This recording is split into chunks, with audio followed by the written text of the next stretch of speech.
প্রিয় মানুষ গোলাপ দিয়েছে আর সেটা তুমি বছরের পর বছর প্রিজার্ভ করে রাখতে চাও, তাহলে এই ভিডিওটা তোমার জন্য।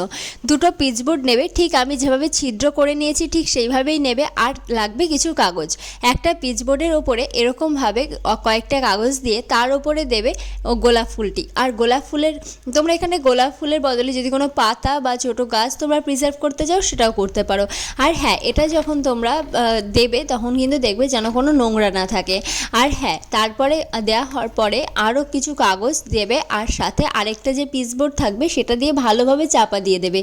এরকমভাবে আমি প্রায় 45-50 দিন পর্যন্ত রেখেছি। তোমরা চাইলে আরও 30 দিনের কমে রাখবে না, 30 দিনও রাখতে পারো। দেখবে তোমাদের যে গোলাপ ফুল বা যে জিনিসটাই রাখবে না কেন একই রকম কালার চলে আসবে। আর আমি এখানে দেখো কত সুন্দরভাবে রেখেছিলাম। আর আমার গোলাপ ফুলের কালারটাও কিন্তু ডিসকালার হয়নি, পাপড়িগুলো কিন্তু একই রকম রয়েছে। কত অসাধারণ লাগছে না? আর এটা যত দিন আমি চাইবো তত দিনই রেখে দিতে পারবো, এটা কোনো প্রকারই আর নষ্ট হবে না। তোমরা চাইলে এটা করে দেখতে পারো।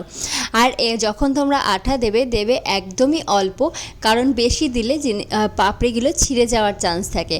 আর এই পদ্ধতিটা হার্বেরিয়াম প্রিজার্ভড প্ল্যান্ট বলা হয়। তোমরা চাইলে গুগল সার্চ করে দেখে নিতে পারো।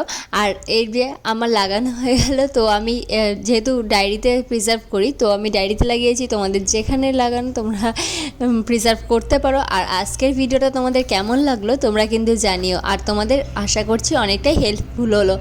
দেখা হবে পরে কোনো ব্লগে, ভিডিওটি শেয়ার করে দিও। বাই।